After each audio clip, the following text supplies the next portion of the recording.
Hey, welcome to week 5 of Python programming. This week we are going to look to solve something new that we haven't seen before. So if I give you the problem and I say given two numbers, find their sum, difference, quotient, product, average, maximum, and minimum. Assuming that we can do the first 5 here, we can, take an input. Let's call it x and y, right? X is equal to, say we int cast an input of first number. We do the same here.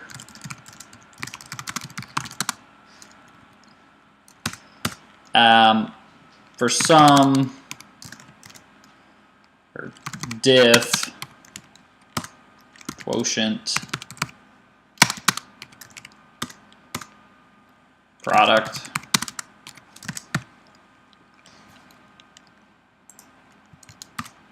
and average.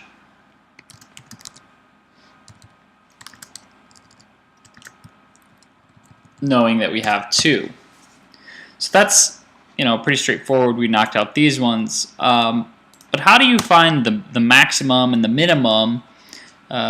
Basically, how do I ask the computer which of these two numbers is larger? Is x larger than y? Is y larger than x?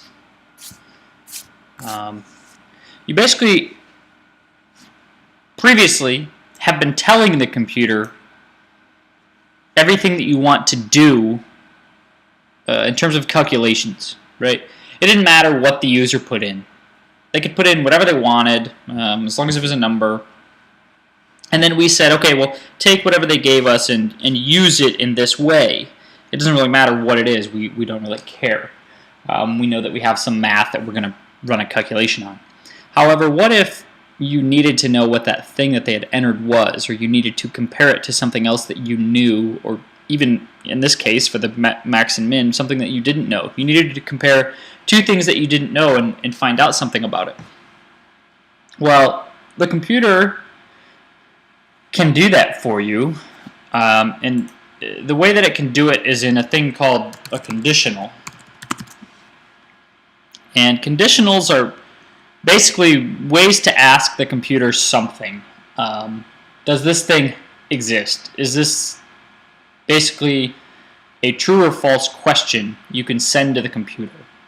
So as we look here, go ahead and remove these. Let's get it back to this kind of a question. The way that we go about asking is with an if statement. If something, then do something else. Or rather, just do something. So for the instance of maximum, we could say something like, if x is greater than y, then print x, meaning that x is the maximum. If y is greater than x, then print y. So the way that this works is we say if, we give it something, and then we tell it something to do. So the way that the computer looks at this question is it evaluates everything only based on true or false. That's all the computer really understands when you think about it. When we get down into the binary, the zeros and ones that the computer, calculates, I mean, it really does it at hex level, but for argument's sake, let's say it does it at binary level, where everything is either, one of these two things. Well, 0 meaning false, 1 meaning true. That's really the only thing the computer knows. So when we ask it a question, it has to be a true or false question. So my question here is x greater than y? The computer said either yes, and then it'll run this, or no, and we'll simply just skip this code that's written here. It'll skip down to here, says if y is greater than x. Is that true? If it's true, then print y. If it's not true, then simply skip this line of code. So within Python, if you have a background in any other language, you may be more accustomed to seeing something like this.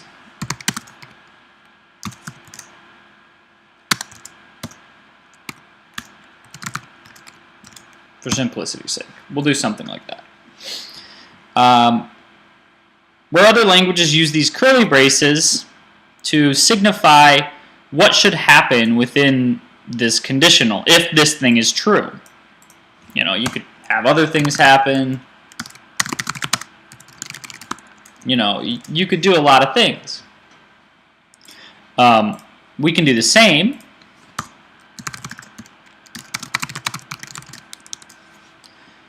The difference here is that in other languages they use these curly braces to signify, you know, this is what should occur if this case is true, if this conditional is met. If it's met, then come in here and do this code. Otherwise, just skip this entire curly bracket part. And, you know, sometimes people write it like this. And they do it all on one line, and that's fine. And, you know, maybe it makes their code less readable, but it still works the same. But for the most part, people write their code in a way that looks like this.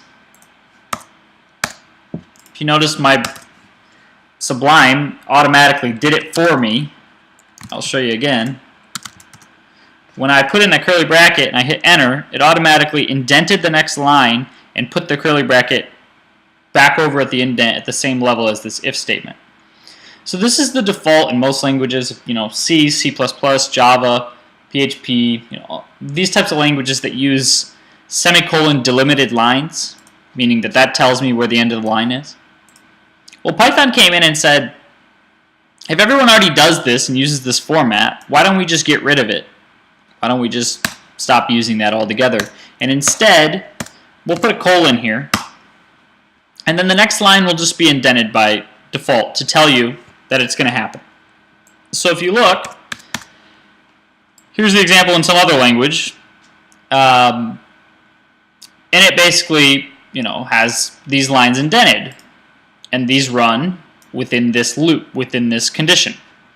So here we have this colon, and these run if the condition is met. If I were to do something like this, then that's no longer a part of the conditional. It'll say if x is greater than y, then print x. And then it's always going to print x is the greatest. Simply because this print is not indented. It's not a part of the conditional. So if we move it out, it's always going to happen. It's not only running if this thing is met, if this thing is true. If we move it in, then it runs when this thing is true. So we can actually have, you know, more conditionals in here.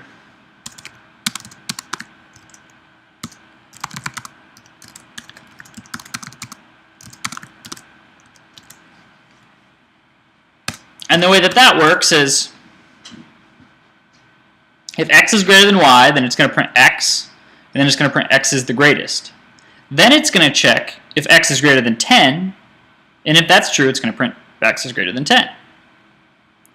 So you can embed these conditionals, you know, as far as you want to go. You know, we could throw another one in here. I'll get rid of those. So on and so forth. Just for readability, I'll put in a, you know, blank lines here, but it doesn't really matter. Then they don't change anything. Just so long as the code that you want ran is always indented inside of this conditional. The second you stop indenting, you know, if I come back here and I say, then your conditional is done, and you can start a new one in the same way that we did here. Your condition has ran its course, so meaning that if this evaluates to false, none of this code will be ran. It's essentially like that doesn't exist, right? If this thing isn't true. So if we want to, check this out, let me remove this code here. That doesn't make any sense.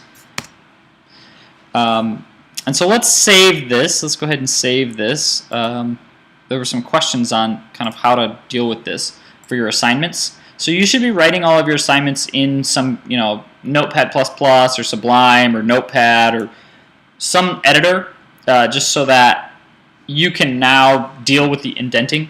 It gets very difficult if you're trying to do it just through the idle parser. So I'm just going to say this is test.py on my desktop. Okay, it gave me a bunch of grief. There might be errors when this runs. We'll see. So I'm already on my desktop. If you're not on your desktop, you can, change to your desktop. Like I said, I'm already there. So for me, I run Python 3 test.py. Okay, it asked me for my first number. I'm going to go ahead and give it one that will hit all the conditions. And my second number, I'm going to go ahead and give it a smaller number so that if x is greater than y, runs all of these things. All right, cool. So if we look at that, is x greater than y? Yes, it is. Okay, we'll print x. Okay, so it printed x. Then print x is the greatest. Okay, it did that. If x is greater than 10, print x is greater than 10. Did that. If x is greater than 20, print x is greater than 20. It did that. It printed hey, because that's not a part of the condition. It's going to run regardless of what numbers I put in. If y is greater than x, print y. It didn't print y, because y is not greater than x. So if we run it again and make y greater than x, it's going to print hey. It's going to skip this entire block. Then it's going to print hey. And then it's going to print y, because y is greater than x. So we printed hey and 2. So that's the basics of if statements. So for the original problem, let's take it back here. I'm going to change this up a bit.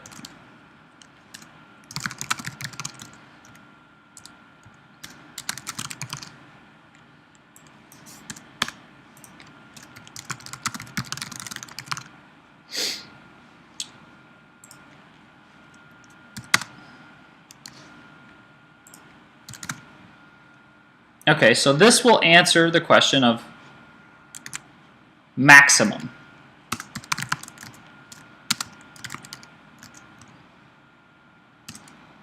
Right? Make that a function. All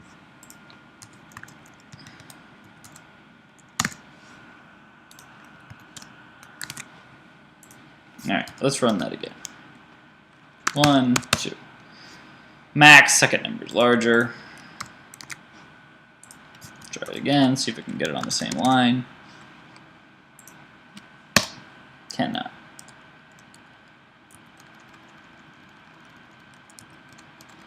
Alright, so how about the minimum? Well, we can simply do the opposite, right?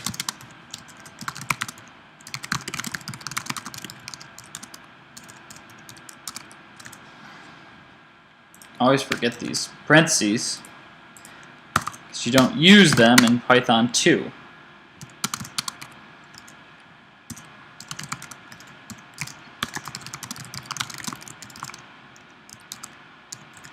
Okay, so we've done this, right? Here, I'll show you. You can comment some stuff in here. This will check the maximum. This will check the minimum. So if we run this now, I put in 5, I put in 10. The second number is larger, it's 10. The first number is smaller, it's 5. That's cool. We can actually, kind of change this up a bit. And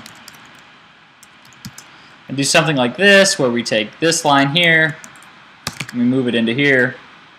We take this line here, we move it into here, and we just delete this altogether.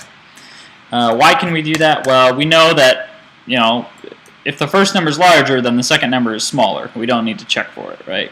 If the second number is larger, then the first number is smaller. So we can do kind of, you know, two birds, one stone with that and not have to write as many conditionals. The reason being, the more you add, the more conditionals you add, the more indentation you get, the more complex your code will become. Okay, so this is really, you know, the most basic thing that we can do, these if statements, right, by themselves. So on top of this, there are kind of, there's some more parts to this. So you have an if statement. Let me back that up here. You have an if statement, you know, like it says here, if condition. If something, you know, pass by default. My editor will throw me some code. You have an if something, do something. Well, what if it's not that thing? What if you want to check, you know, what if something, you know, user's going to input something, a color, and you know that that color is either black or white.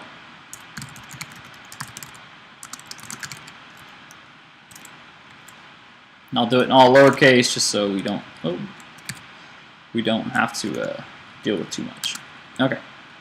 So the user's going to input a color. They're either going to input black or white. So if that color is black, then we want something to happen.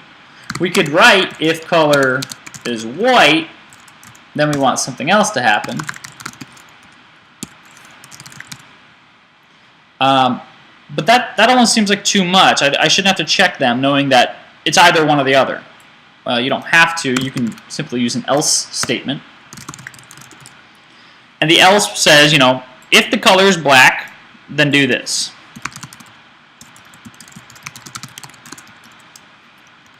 Otherwise, if it's anything else, not if it's white, if it's anything else at all,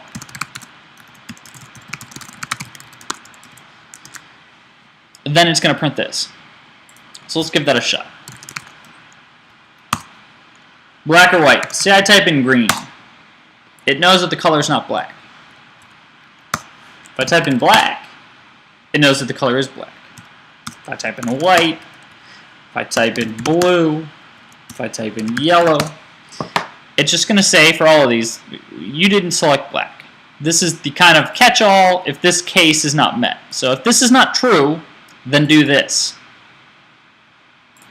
So that's pretty simple, pretty straightforward. So what if we have another case? What if, say I have a list of some favorite drinks, right? My number one favorite is, let's say it's Pepsi. My number two favorite is, let's say it's Dr. Pepper. And my number three favorite, let's say, is water. Okay, and I go to a restaurant and I want to order a drink, right? I want to order either Pepsi, Dr. Pepper, or water. My first choice is always going to be Pepsi if they have it. If they don't, and they have Dr. Pepper, then I'll order that. If they don't have either of those two, if they have, you know, a limited selection of Coke products as opposed to Pepsi and Dr. Pepper, let's say I'm just going to order water. So how would we write that? Say we take in, you know, say we have a drink variable and it's equal to, you know,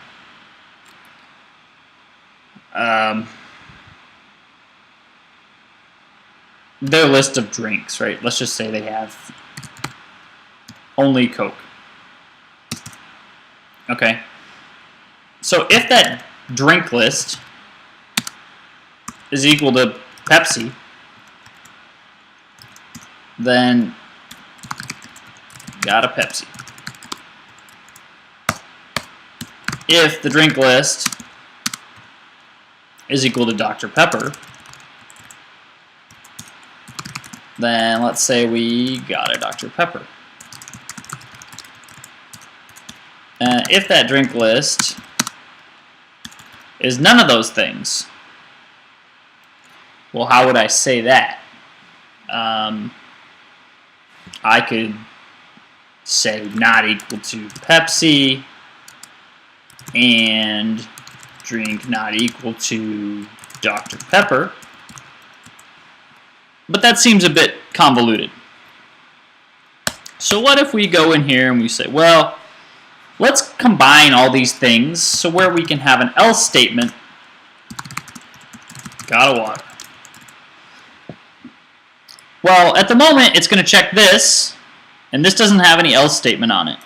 Then it's going to check this, and this does have an else statement on it, which is gotta water. So for the moment, that'll work. However, I'll show you, actually, real quick. All right, gotta water. Why? Because the drink was equal to Coke, so it's not equal to Pepsi.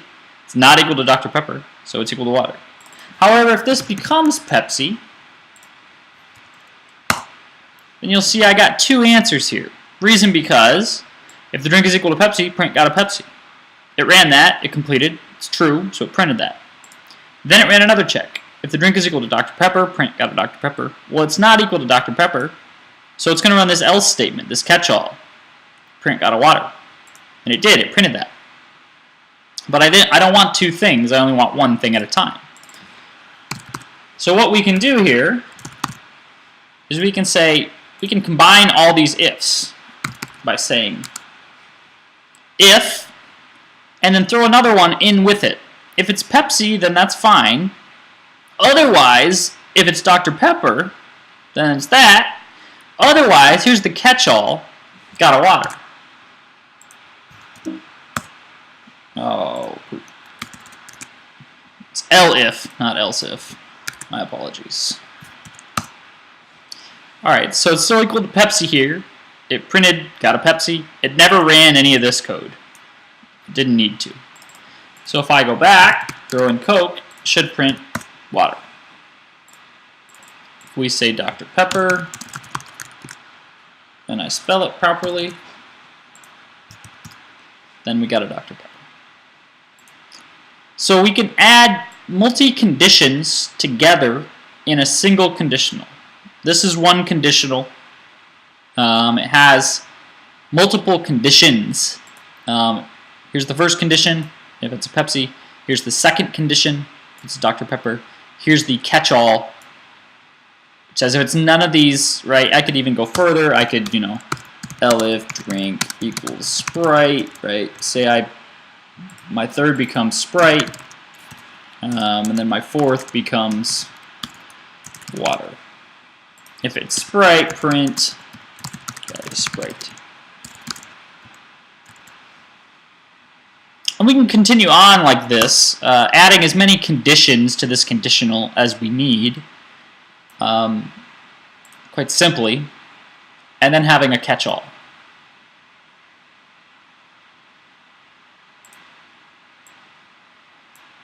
So with that, I just wanted to cover kind of quickly here the types of things that we can ask a conditional here. So real quick, we've got this drink and we use it, you know, we set Dr. Pepper equal to, this is an assignment operator. Well, if we want to check if something is equal, if it's a question, we can use two equals. So I'll come over here and give you a quick thing on that. So if I have A and it's equal to 10, I can check, is A equal to 10? True. Is A equal to 5? False. So you'll see that the double equals always returns true or false. Some other things that always return true or false. Greater than, less than, greater than equal to, less than equal to. Like I already said, the equals, and then a not equal to will also, you can check to see if something is not equal. So is A not equal to 5? That is true. Is A greater than 5? That is true. Is A greater than or equal to 5? True. Is A less than 11? True. Is A less than or equal to 11? True. Is A less than 9? No, it's not. So you'll see these more. There's a list of them in the notes and kind of descriptions of how they work. But that is the lesson for this week. If there's any questions, let me know. Thanks.